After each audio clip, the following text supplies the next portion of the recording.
Hey guys, if you're watching this, it should be Thursday. Yesterday we would have been introduced to this chapter, and we actually read two sections. Sorry about that. I know I gave you a lot of work, but I'm trying to get everything in before the break. Anyway, thanks for reading those, and that should introduce you to the amendments. Not all of them, but the Bill of Rights and some that involved civil rights. So should have read that. Before I do start, one thing I did want to mention is that some of you did not submit your videos for your projects. I only got a couple. So make sure you do that, especially since grades will be due. I'm doing grades now, and they're due Friday by 3 p.m. It's 25% of your grade, so you'd think right now if you only have one project, and we typically only have two a marking period, if you don't do that one project, that's like 25 points off your grade. That means the best possible grade you could get is 75, but you probably won't even get that. So please make sure you get that in. Please make sure you get your work done. Anyway, today's video will be on the Bill of Rights, and as always, you already know, we'll start with the bell ringer for you to answer in comments. So think about it to start. What is an amendment? And give me an example of one that you know. So you have 1 to 27.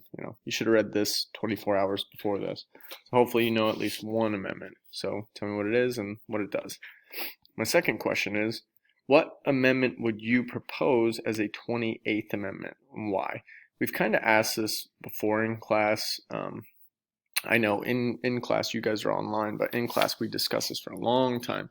Some things that maybe we think are wrong in government or society or, whatever for businesses or for the president, or we talked a lot about different problems. So what do you think we should add to our Constitution to make it better? All right, so think about it. All your answers should hopefully be different. We did have this as an option for a project, so there's plenty of, God, I think we might have introduced you to like 18 different ideas. So hopefully all your answers are different, and hopefully you have some sort of clue, something we could fix. But let's get into it. So for today's video, I'm probably only going to go over the First Amendment. Probably tomorrow, go over the first 10. And then try to get through the rest of them after that, I would assume. I think the First Amendment is very important, so I'm really going to take some time. All right, here are your key terms: the Bill of Rights, eminent domain, and you also have to know the 27 amendments. It's not like you have to memorize them word for word, but you should at least have a general idea of what almost all of them are. If you know the majority of the amendments, and you're like, Second Amendment, something about we're allowed to have guns. 10th Amendment and 9th Amendment, something about people and states' rights, that'll do. You don't need to know word for word. That's fine. Right? Okay, so the Bill of Rights.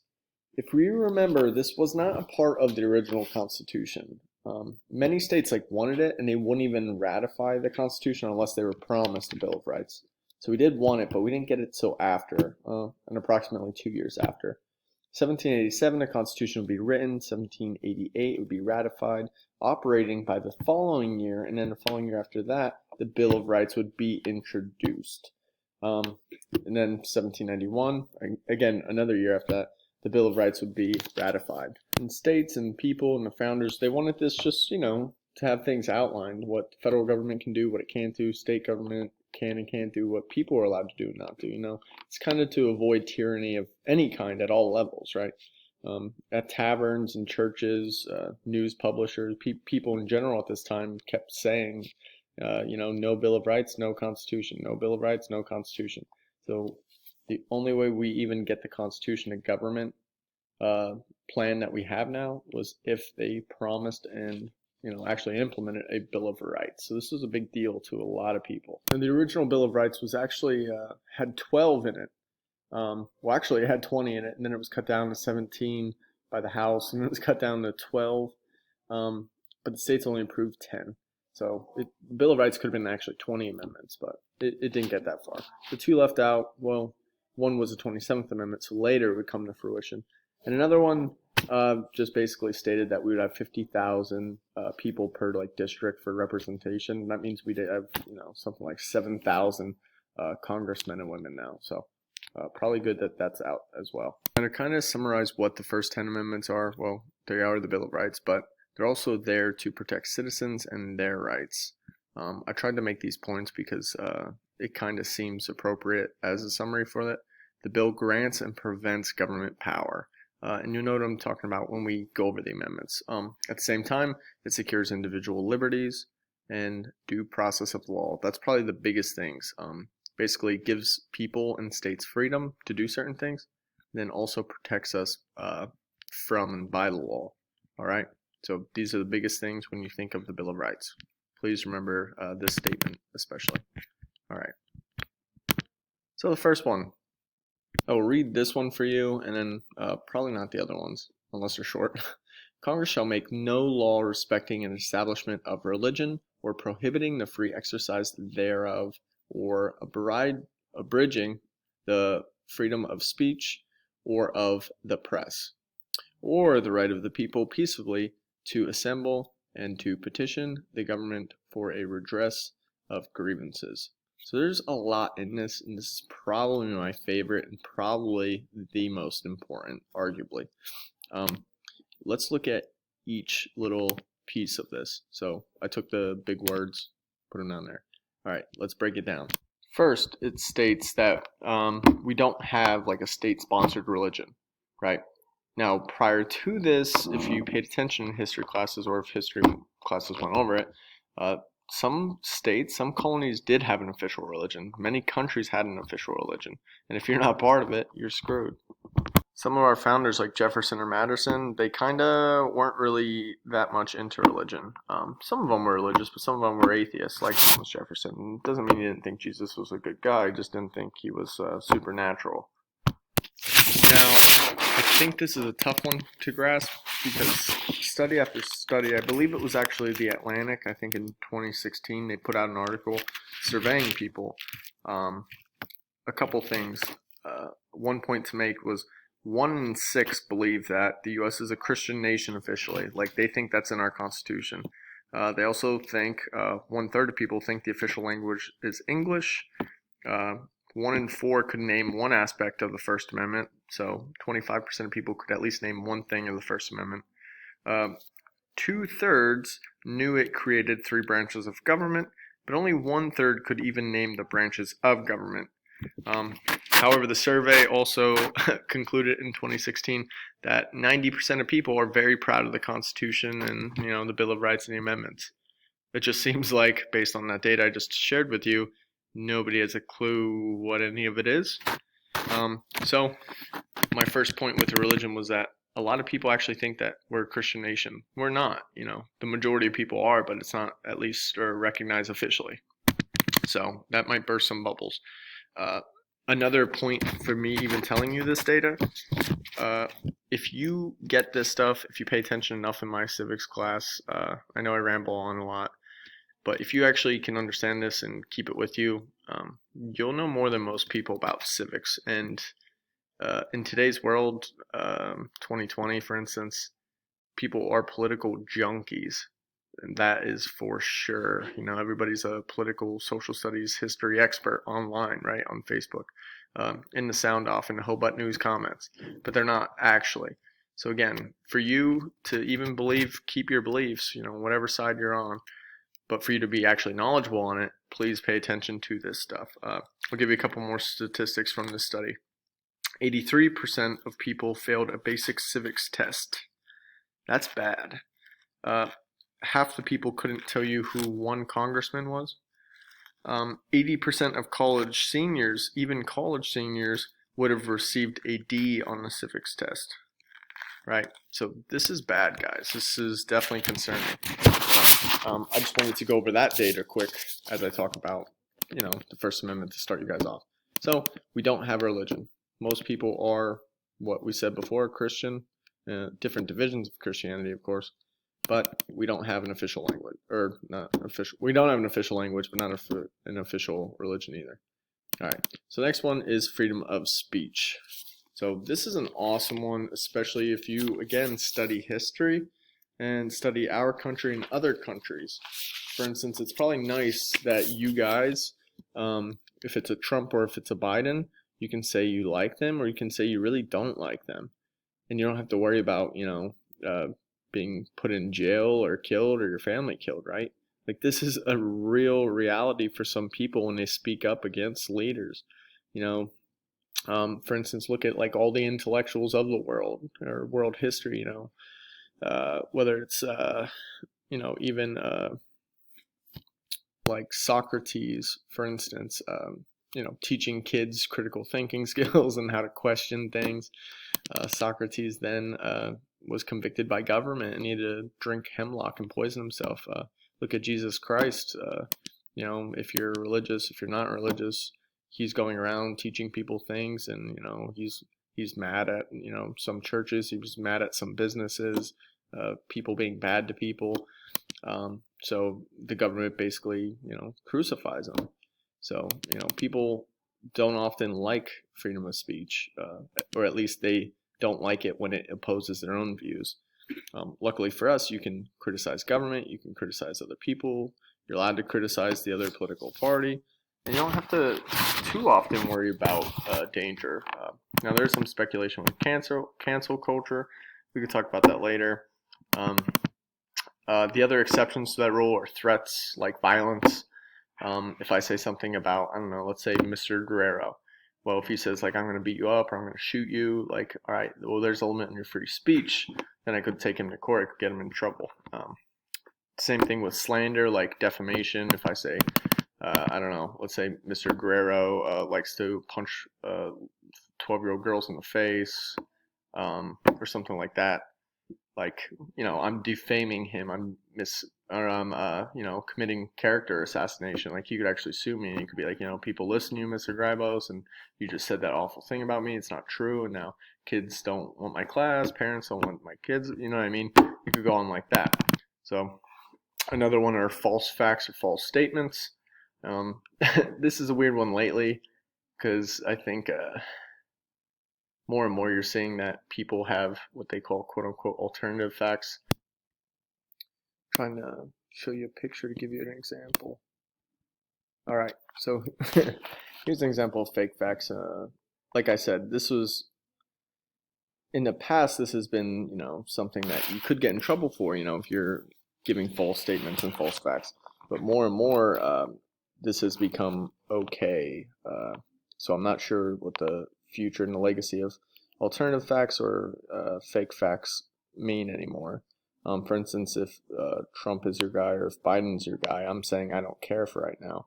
But this is just an example, sorry for his supporters, that this is not like, this is an example of a false fact. Sean Spencer, Trump's press secretary at the time, said that was the largest audience to witness an inauguration, period.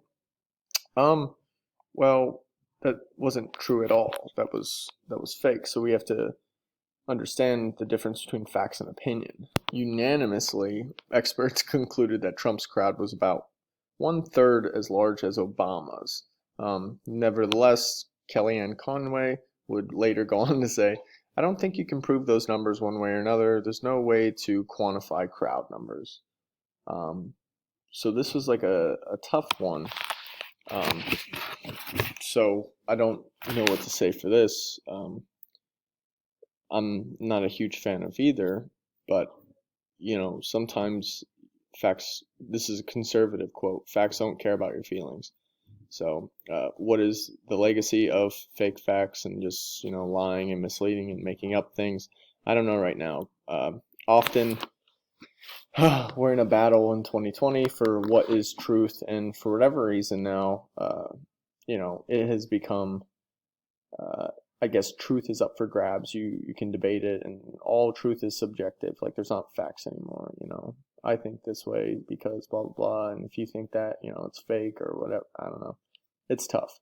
So one of the exceptions, as I was saying before, was that you can't put out false statements, but it seems more and more in 2020 we have a problem with facts versus opinions, and I guess all deals are off. A few other exceptions: obscenities, offensive speech. I can't just go yelling curse words or slurs. Copyright as well. I can't just quote other people's things and their work without citing them. False advertising, that's another one. But again, pretty much almost every ad you see kind of falsely advertises. And the last one that's limited sometimes is hate speech, and I'm going to go over that later. All right, so let's keep going with this one. Freedom of press. Much like freedom of speech, there are some limits. Like if you think of, character assassination or lies. But again, in 2020, this changes up a bit. You get sources like, man, I don't even want to introduce you to the bad sources just in case. We'll say one like, let me try to pull it up. Something like InfoWars, for instance. Let me try to get it down. Boost your natural defenses, Patriot points. Do you see what I mean? It's like, this is an ad that came up already. So, as I said before, there are limits to it, but pretty much only when people sue them. Tucker Carlson, for instance, on Fox News, he got sued, but then they said, you don't have to look for facts because this is an entertainment show. I'm okay to like lie to all my viewers on a news web, or not website, on a news source. Yeah, I feel like I don't want to show you too much because it's all fake. Should kind of worry you. But anyway, there's like bad sources, and then there's a lot of good ones. If I just go to current events, I don't know. Let's go to like ground news. I think I showed this to you guys before. More and more, this shows how news sources cover it all. Immunity against coronavirus lasts at least 8 months, new study finds. So you can see who covers it and how they cover it, what they leave out. There's a bias report, which is pretty awesome, to show what each side leaves out. So anyway, we have a free press. It has become biased. Sometimes they have totally different accounts of things. Sometimes, it could be a CNN or it could be a Fox News. They just outright lie. So in the past, people were more critical to it. You could be sued. Journalists would try to more and more be as objective as possible, but we're moving further and further away from that, unfortunately.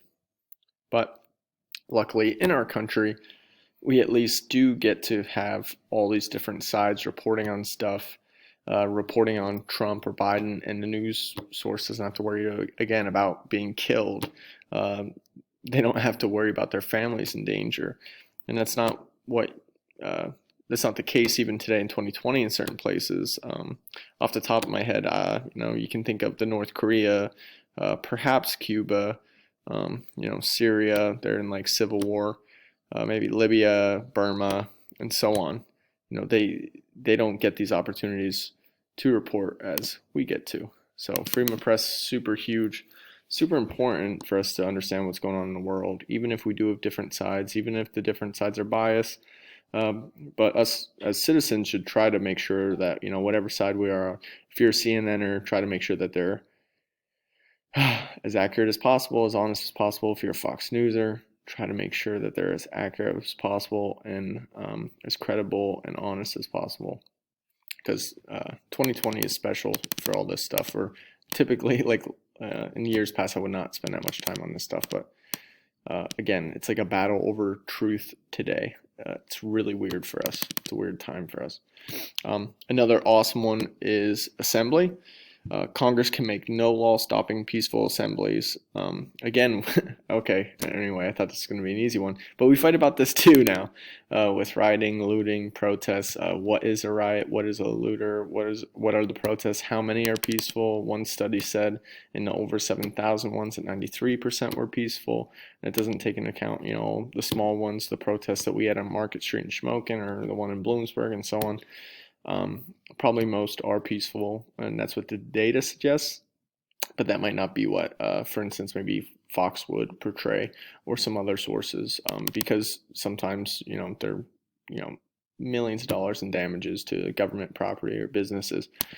So with assembly, it's a super important part of our history and our citizenship that protects us so that we are allowed to get things done. Pretty much all the bad things in our history and other countries' history happen when any of these are like limited, assembly being one of them. For instance, in Virginia, before slavery was specific to just black people, for instance, they stopped letting them gather together. that's one indicator. Like what's happening? Why can't this whatever group meet?